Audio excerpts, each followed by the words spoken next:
xin được ít lốp xe cũ. Mình làm cái bản này cổng.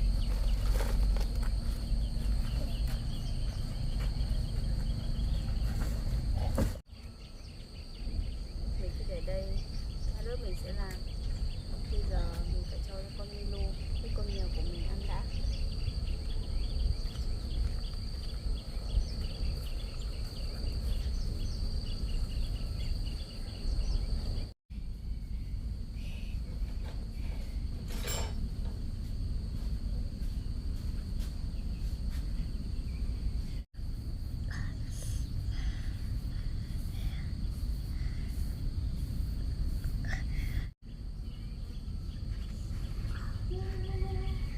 Milo, Milo, ra đây.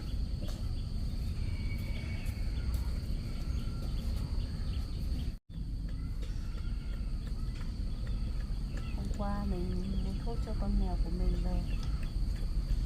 Có lẽ hôm nay nó đã khỏe hơn và ăn được rồi. Ăn đi.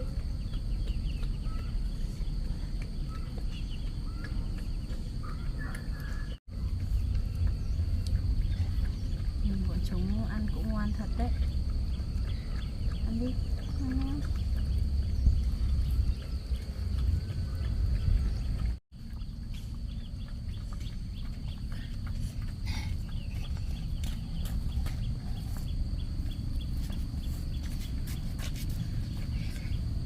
Cái này đi con. Con có thích em mèo này không?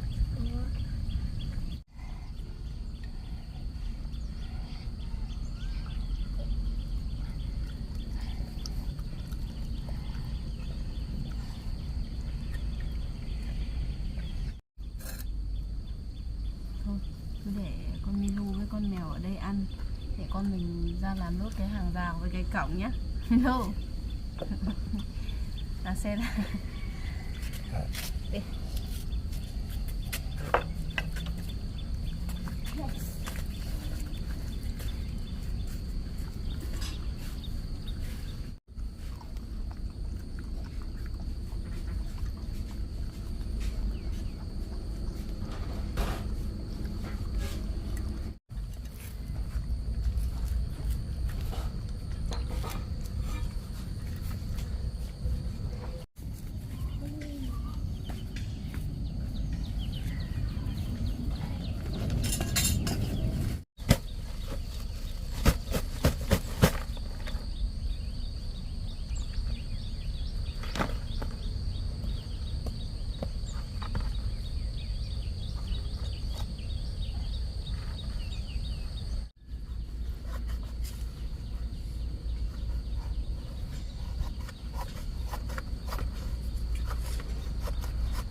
Mẹ không cần đâu, con cứ chơi đi.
Sắp đến nơi rồi cậu vào. Dạ cũng gần đến rồi bác ạ. Chúng ta cũng đi một quãng đường khá dài rồi. Bây giờ chúng ta có thể đứng lại nghỉ ngơi một lát nữa. Được không?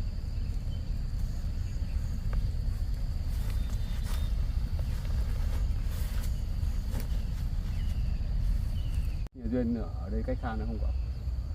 Ở cái nhà cô ấy ở cái đồi chọc phía bên kia bác ạ. Thế thì cũng không còn mấy nữa đâu nhỉ? Nhìn thế thôi nhưng mà mình phải đi qua một quả đồi nữa ấy bác ạ. Thế được ạ. Vâng. Tôi cũng rất là cảm ơn cậu. Cậu cũng đã đưa tôi sắp tới nhà Duyên rồi. Nếu như mà xe của nhà khách hôm qua mà nó không bị hỏng thì có lẽ chúng ta cũng tới nhà Duyên hôm qua. Vâng, mà xe khách không hỏng thì chúng ta đã tới từ chiều tối hôm qua rồi bác. Đúng rồi. Nhưng bây giờ mà đi tới đây rồi, khi tới nhà Duyên thì tôi vẫn cứ lo ngại rằng là không biết là Duyên nó có chấp nhận tôi hay không. Vâng, khi nào mà tới nhà Duyên thì cháu cũng sẽ nói giúp bác để giải thích cho cô ấy hiểu. Liệu có được không? Việc này thì cháu cũng không chắc chắn đâu, nhưng mà cháu sẽ nói giúp bác. Vâng, tôi sẽ cảm ơn cậu trước, cậu cố gắng giúp đỡ tôi. Vâng. Nếu mà bác đến đấy xin lỗi Duyên, cô ấy mà tha thứ cho bác thì bác có ở đấy với cô ấy hay là bác trở về quê của bác sống ạ? Ở quê tôi thì vợ tôi, bà ấy cũng đã bán hết đất của tôi rồi. Thì bây giờ nếu mà Duyên chấp nhận tôi thì tôi cũng sẽ ở đấy cùng với Duyên. Vâng. Mà cậu cho tôi hỏi tình hình của Sung bây giờ như thế nào rồi? Dạ thưa bác, tình hình sức khỏe của Sung thì sau cái biến cố của lần trước ấy, thì cậu ấy cũng đã hồi phục sức khỏe rồi bác ạ. Với lại là trong thời gian đấy thì vợ chồng cậu ấy cũng đã chuyển nhà sang bên này sinh sống. Trong thời gian vừa rồi thì cháu cũng sang giúp cậu ấy làm nhà, và vừa rồi thì cậu ấy cũng đã đi ra ngoài để mà chữa trị bệnh bác. Thế Sung bị bệnh gì cậu? Cậu ấy bị bệnh sinh lý bác ạ, nên cậu ấy mới phải đi ra nước ngoài để chữa trị bệnh. Thế Sung hiện giờ là đang điều trị và chữa trị ở nước nào? Cậu ấy đang đi Nhật Bản để chữa trị bệnh. Nếu như mà Sung đi chữa trị ở bên Nhật Bản thì cũng mất nhiều tiền lắm đấy cậu ạ. Mà tại sao Sung lại không chữa trị ở Việt Nam mình? Và ngành y học ở Việt Nam mình bây giờ nó cũng rất là phát triển mà. Cái đấy thì cháu cũng không biết đâu bác ạ. Vậy thì Sung đi chữa trị ở bên nước ngoài thì khoảng thời gian bao lâu thì về cậu? Cậu ấy thì mới đi mấy ngày nay thôi bác ạ. Còn cái bao lâu thì cháu cũng không biết được. Cái đấy thì chỉ có Duyên mới biết được thôi bác. Vậy à? Thì cậu cho tôi hỏi hiện giờ thì cậu đang sinh sống ở đâu? Trước thì Sung cũng giới thiệu cho cháu một mảnh đất của anh trai họ của cậu ấy, thì cháu cũng thuê lại và ở đấy một thời gian rồi bác. Vậy à? Vâng. Nhưng mà anh trai họ của Sung thì cũng đã bán mảnh đất đấy đi rồi bác ạ, nên cháu cũng chưa có chỗ ở. Vậy là hiện giờ cậu cũng chưa có chỗ ở và cũng đang đi tìm chỗ ở. Dạ vâng ạ. Hôm qua thì cháu cũng gặp bác ở trên đường ấy, thì lúc ấy cháu đang trên đường đi về mảnh đất cũ mà bố mẹ cháu từng sinh sống để cháu ở. Vậy hôm qua tôi gặp cậu ở trên đường ấy, thì cậu cũng nói chuyện, thì tôi nghĩ rằng là cái mảnh đất đó cũng rất là xa ở chỗ này, cho nên là cậu cũng đi, nếu như về đó thì cũng là rất là vất vả. Dạ vâng bác ạ, mảnh đất ở trong đấy thì nó thuộc vùng sâu vùng xa, nó cũng rất là xa ngoài thị trấn nên đi lại cũng rất là khó khăn bác. Hôm nọ ấy thì cháu đi qua trục đường này để về cái mảnh đất của bố mẹ cháu từng sinh sống ấy, thì cháu thấy có một ngôi nhà hoang ở phía bên này. Cháu cũng đang định hỏi xem là có chủ nhân của ngôi nhà đấy là ai để cháu hỏi thuê lại ở đấy một thời gian bác. Về cậu. Vâng. Mà thôi, bây giờ thì chúng ta cũng đứng để mà nghỉ một lát rồi, thì bây giờ chúng ta đi tiếp đi cậu. Vâng, thế để cháu dẫn bác đi tiếp.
Tôi thấy ngôi nhà này họ xây tương đối kiên cố và chắc chắn đấy cậu.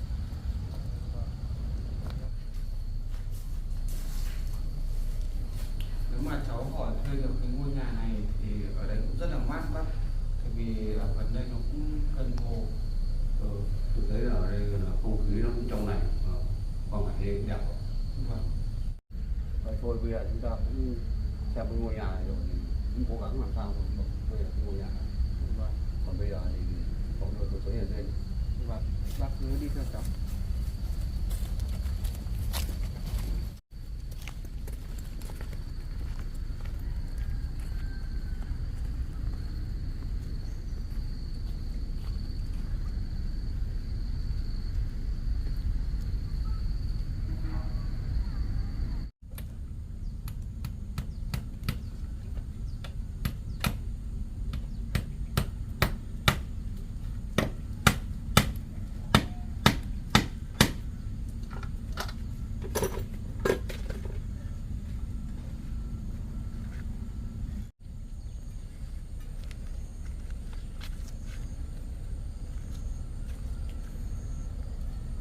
Biết như vậy đã chắc chắn chưa nhỉ? Mình đóng thêm cái đinh ở chỗ này nữa.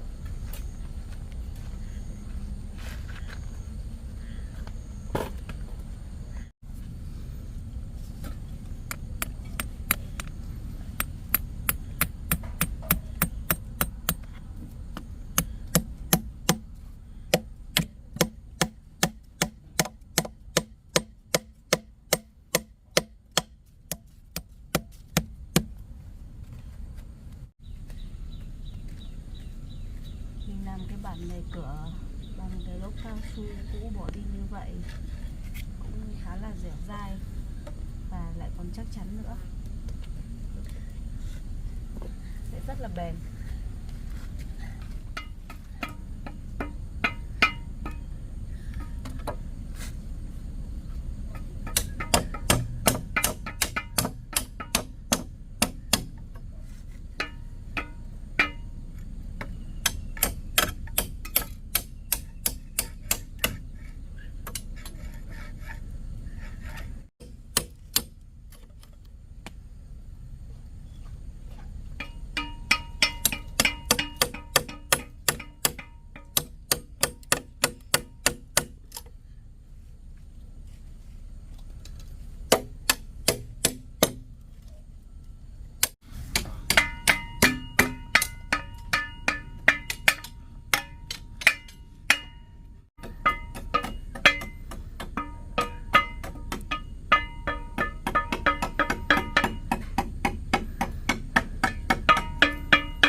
này cậu cũng sẽ chắc chắn hơn. Mình đi đâu ra vào đóng cửa cũng sẽ thấy yên tâm hơn.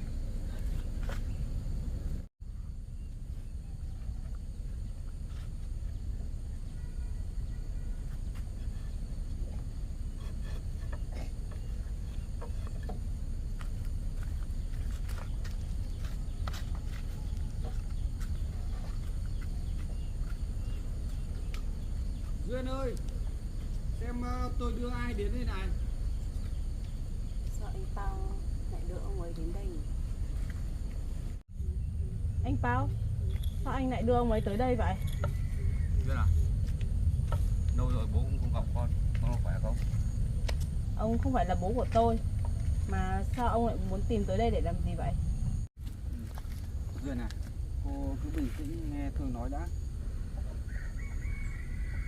Thế là chuyện gì vậy anh Pao?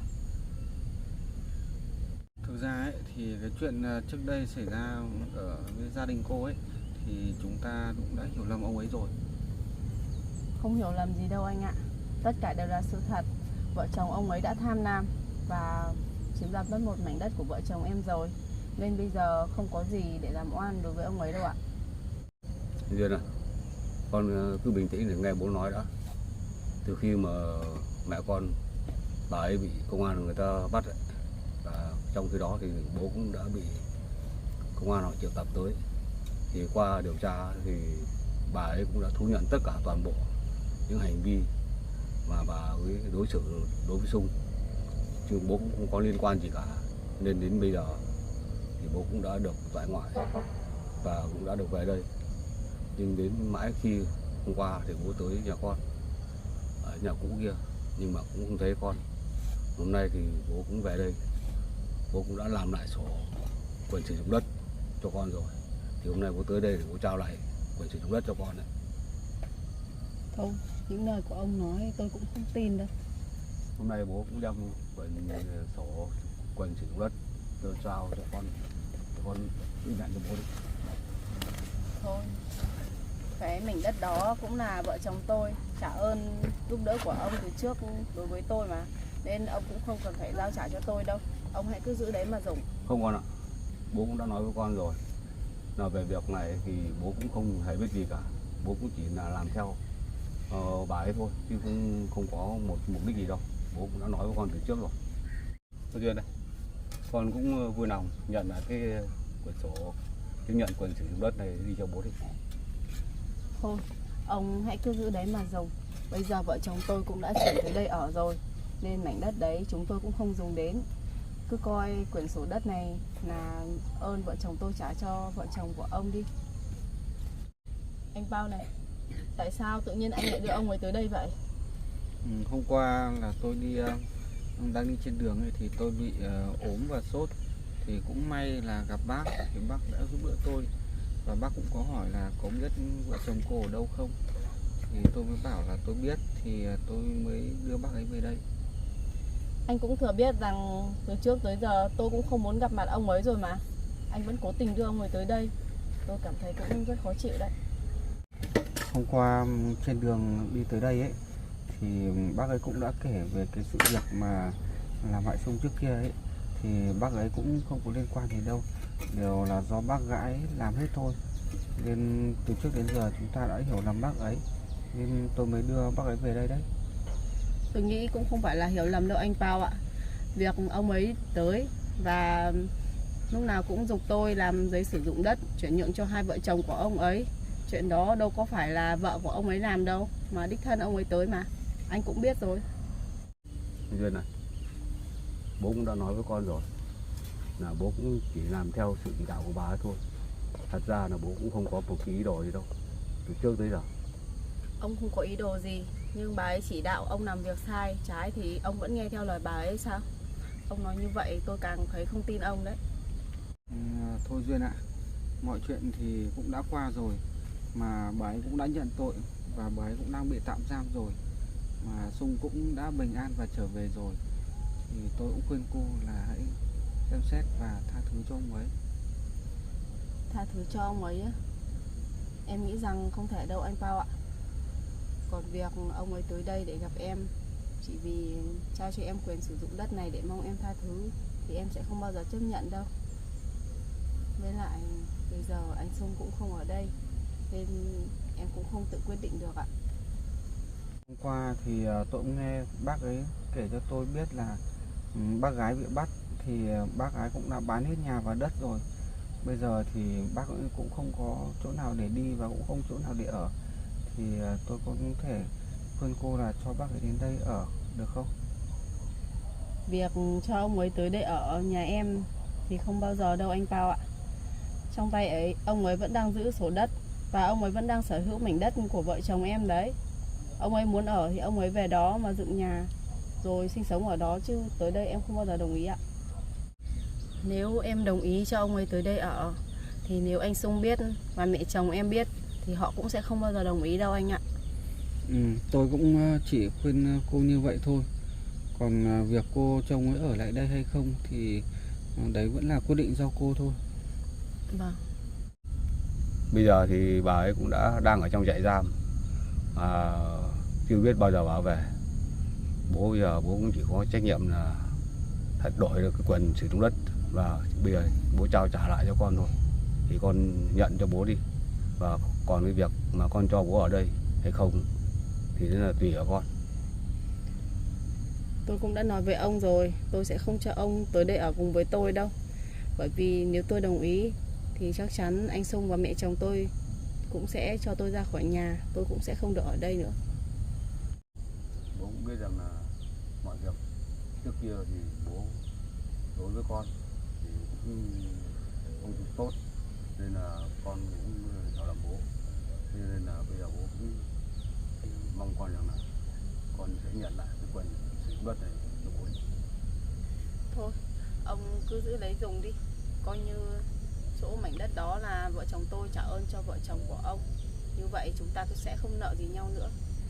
Bây giờ thì cái mảnh đất trong kia thì cũng không thuộc vào quyền sử dụng của bố, nên là bố cũng đã chuyển đổi cho con rồi, thì bố mong là con sẽ nhận lại cho bố đi. Tôi không nhận đâu. Rồi này, ông ấy cũng nói đúng đấy. Cô cứ nhận lại mảnh đất trong đấy đi. Và tôi cũng khuyên cô là hãy cho ông ấy ở lại đây sống cùng với cô. Em cũng nói với anh rồi. Bây giờ em về đây ở, mọi chuyện cũng không thể một mình em quyết định được đâu anh ạ. Còn giờ ông ấy tới đây, em cũng không đồng ý ạ. Mà con không cho bố ở thì bố cũng vui lòng, nhưng mà con cứ nhận lại cái quyền sử dụng đất cho bố đi. Thôi ông cứ giữ đấy đi. Ông và bà ấy cũng đã rất mong muốn có quyển sổ đất này rồi còn gì.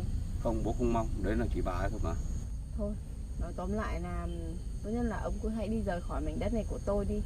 Bởi vì tôi cũng không có muốn liên quan gì đến với vợ chồng ông cả.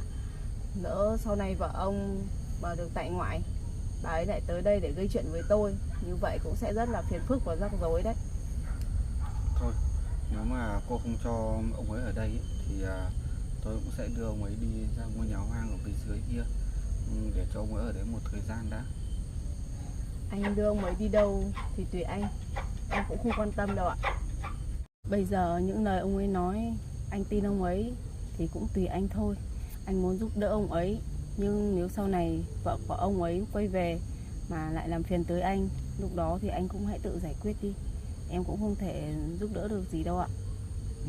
Nếu mà sau này vợ ông ấy về mà làm phiền đến tôi thì chuyện đấy thì tôi cũng sẽ tự giải quyết thôi. Vâng. Em cũng chỉ biết nói như vậy thôi.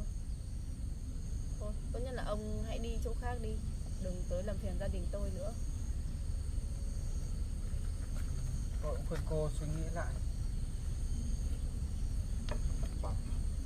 Thế cậu cầm lấy quyền của quyền sử dụng đất này cậu đưa giúp cho tôi duyên. Chuyện này là chuyện riêng của gia đình bác. Cháu nghĩ là cháu không thể giúp được bác đâu bác. Vâng. Bây giờ Duyên cũng đã nói như vậy rồi, thì tôi cũng sẽ tự đi tìm chỗ ở. Vâng.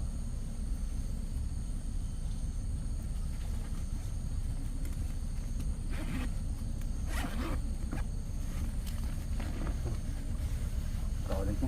Vâng, bác cứ đi trước đi.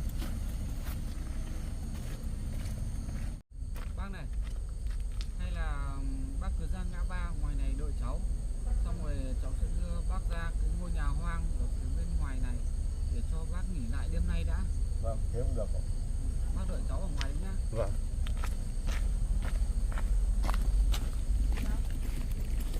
Anh vẫn còn nói chuyện với ông ấy nữa thì sao? Anh vào trong nhà đi. Anh vào trong nhà đi ạ. Thôi tôi không vào đâu. Tôi đứng đây nói chuyện với cô một lát thôi, xong rồi tôi sẽ đi luôn. Mà Duyên này, tôi cũng khuyên cô là hãy suy nghĩ lại.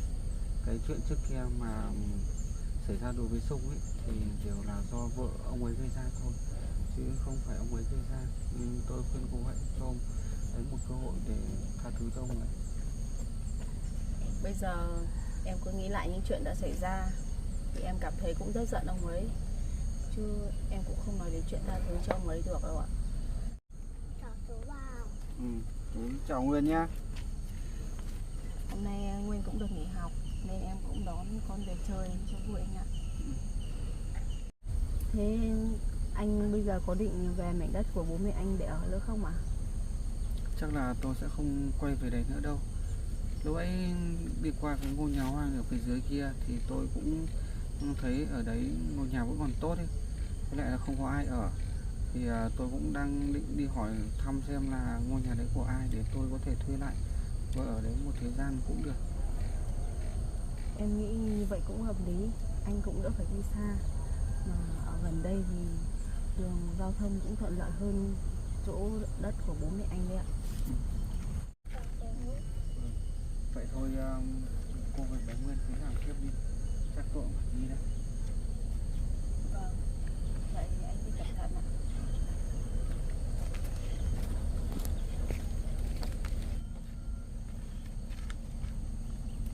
Mình cũng không hiểu tại sao ông ấy vẫn còn tìm tới đây và muốn ở đây nữa.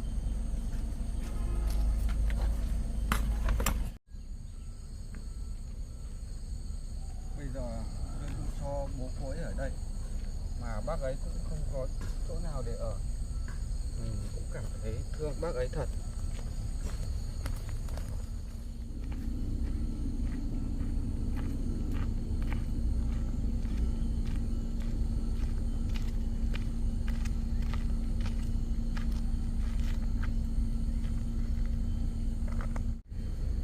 Tất cả những nỗi lầm và những việc làm của bà ấy đã gây ra cho Sung.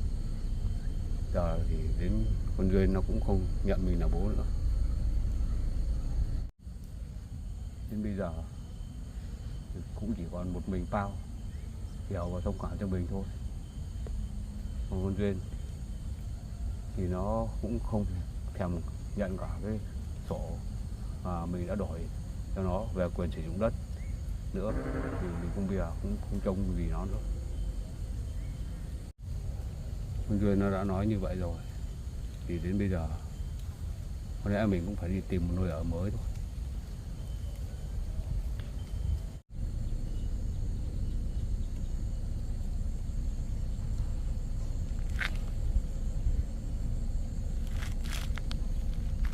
Thôi bây giờ mình cứ đứng ở đây đợi Pao, để mà mình cảm ơn cậu ấy. Cậu cũng đã đưa mình tới đây rồi biết gia đình nhà Duyên ở chỗ này. Sau đó thì mình cũng sẽ đi tìm nơi ở mới. Còn về quyền sử dụng đất thì sau này mình gặp lại Duyên thì mình sẽ đưa lại cho Duyên sau.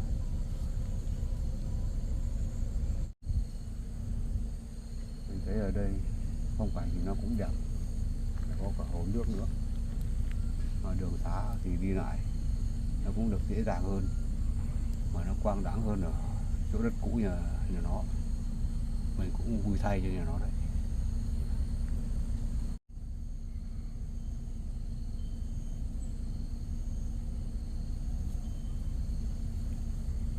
À đây, Pao cũng đang đến đây rồi.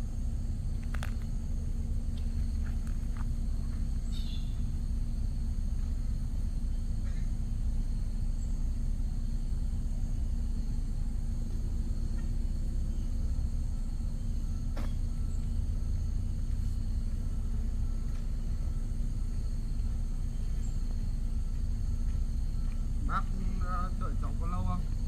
Vâng, vâng. Đây, bây giờ cháu sẽ đưa bác vào trong này.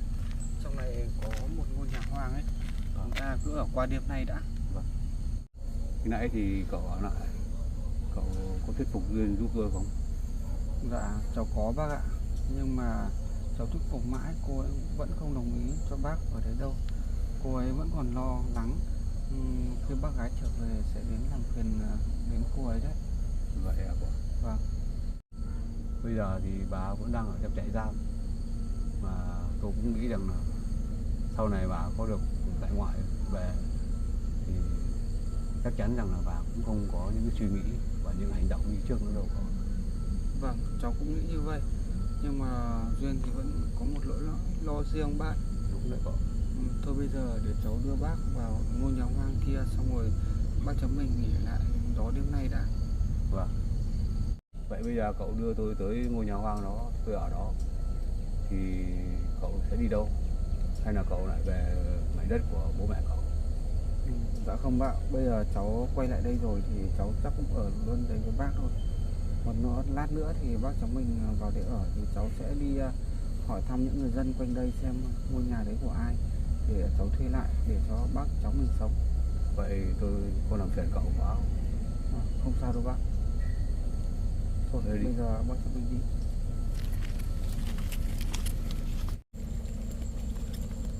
Tôi cũng cảm thấy rất may mắn gặp cậu. Vâng, cảm thấy vậy bác.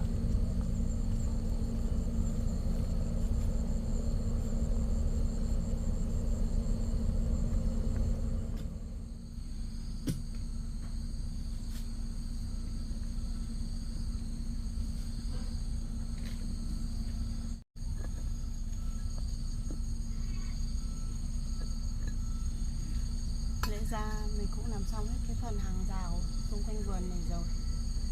Tự nhiên ông ấy lại tới đây, làm mất khá nhiều thời gian của mình.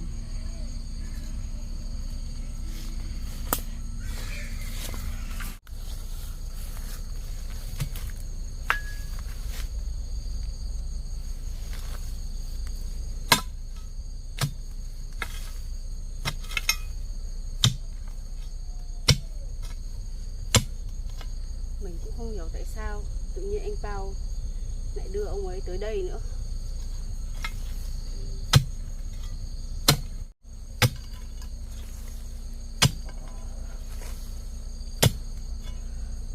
Nếu mình tiếp tục sai lầm, tha thứ cho ông ấy và để ông ấy tới đây nữa thì mình chắc chắn rằng vợ của ông ấy cũng sẽ tiếp tục tới đây và lại gây rắc rối cho gia đình của mình.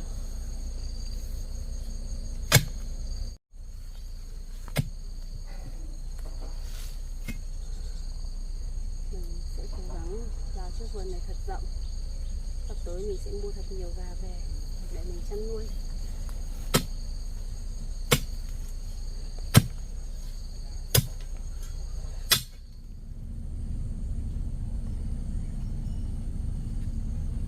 Cháu thấy ngôi nhà này vẫn còn tốt.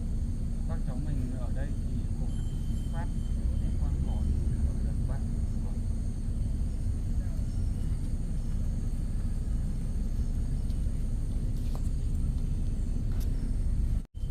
Cháu thấy cái ngôi nhà này, cái giường nó cũng hỏng hết rồi bác. Được, chúng ta sửa lại là nằm cũng được không cậu? Vâng, thế chắc phải dọn dẹp qua bác.